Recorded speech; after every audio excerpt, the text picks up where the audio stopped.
Chapter 19 of The Skylark of Space by E. E. Smith and L. E. Garby. Recording by Phil Chenevert. The Return to Earth. Duquesne's first act upon gaining the privacy of his own cabin was to open the leather bag presented to him by the Karfedix. He expected to find it filled with rare metals, with, perhaps, some jewels, instead of which the only metal present was a heavily insulated tube containing a full pound of metallic radium. The least valuable items in the bag were scores of diamonds, rubies, and emeralds of enormous size and of flawless perfection. Merely ornamental glass upon Osnome, Dunark knew that they were priceless upon Earth, and had acted accordingly. To this great wealth of known gems he had added a rich and varied assortment of the rare and strange jewels peculiar to his own world, the Phaedon alone being omitted from the collection. Duquesne's habitual calmness of mind almost deserted him as he classified the contents of the bag. The radium alone was worth millions of dollars, and the scientist in him exulted that at last his brother scientists should have ample samples of that priceless metal with which to work, even while he was rejoicing in the price he could exact for it. He took out the familiar jewels, estimating their value as he counted them, a staggering total. The bag was still half full of the strange gems, some of them glowing like miniature lamps in the dark depths, and he made no effort to appraise them. He knew that once any competent jeweler had compared their cold, hard, scintillating beauty with that of any earthly gems, he could demand his own price. "At last," he breathed to himself, "I will be what I have always longed to be, a money power. Now I can cut loose from that gang of crooks and go my own way." He replaced the gems and the tube of radium in the bag, which he stowed away in one of his capacious pockets, and made his way to the galley.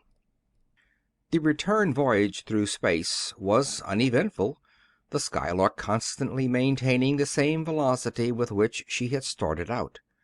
Several times, as the days wore on, she came within the zone of attraction of various gigantic suns, but the pilot had learned his lesson. He kept a vigilant eye upon the bar, and at the first sign of a deviation from the perpendicular he steered away, far from the source of the attraction. Not content with these precautions, the man at the board would from time to time shut off the power, to make sure that the space car was not falling toward a body directly in its line of flight. When half the distance had been covered, the bar was reversed, the travelers holding an impromptu ceremony as the great vessel spun around its center through an angle of 180 degrees. A few days later the observers began to recognize some of the fixed stars in familiar constellations, and knew that the yellowish-white star directly in their line of flight was the sun of their own solar system. After a time they saw that their course, instead of being directly toward that rapidly brightening star, was bearing upon a barely visible star a little to one side of it. Pointing their most powerful telescope toward that point of light, Crane made out a planet, half of its disk shining brightly. The girls hastened to peer through the telescope, and they grew excited as they made out the familiar outlines of the continents and oceans upon the lighted portion of the disk. It was not long until these outlines were plainly visible to the unaided vision. The earth appeared as a great, softly shining greenish half-moon, with parts of its surface obscured by fleecy wisps of cloud, and with its two gleaming ice caps making of its poles two brilliant areas of white.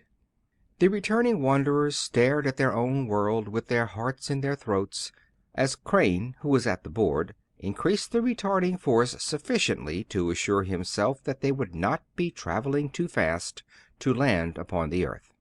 After Dorothy and Margaret had gone to prepare a meal, Duquesne turned to Seaton. "Have you gentlemen decided what you intend to do with me?" "No, we haven't discussed it yet.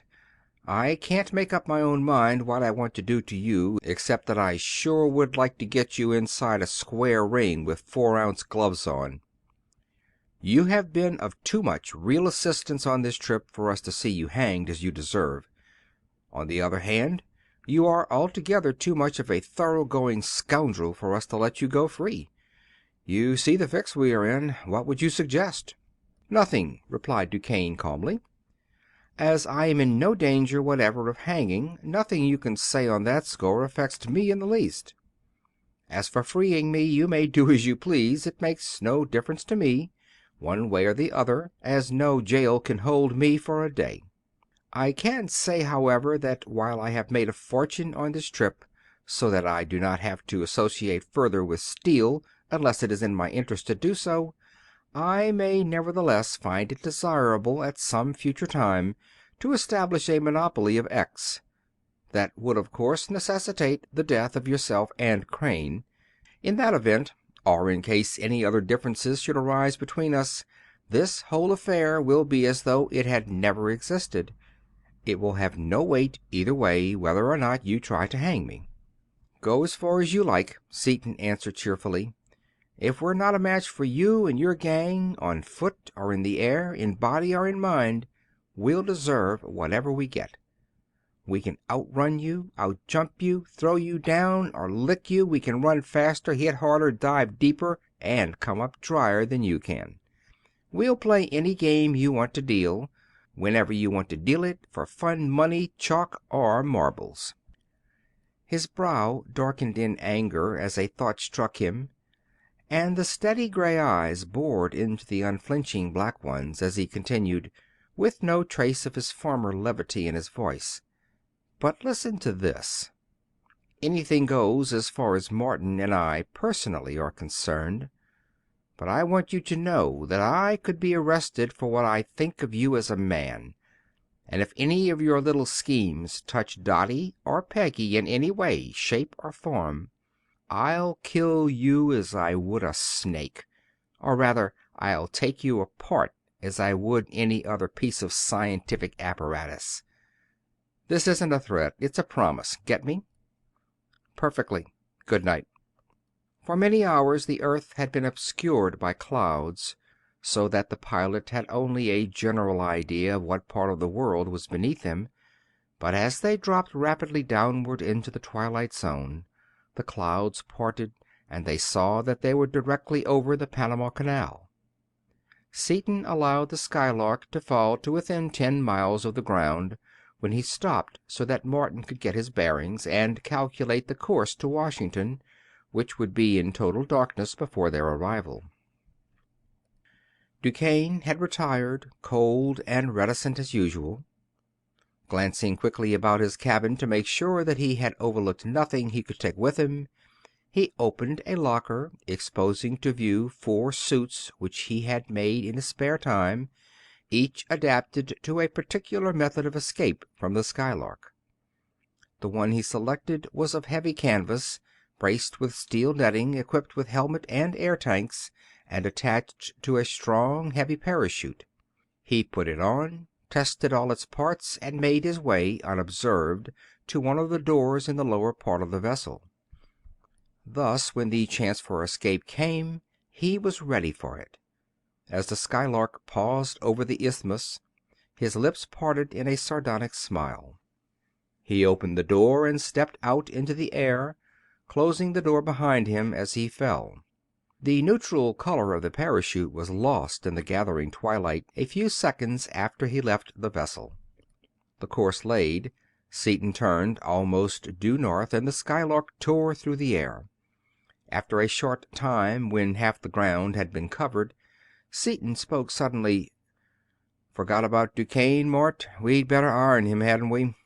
Then we'll decide whether we want to keep him or turn him loose."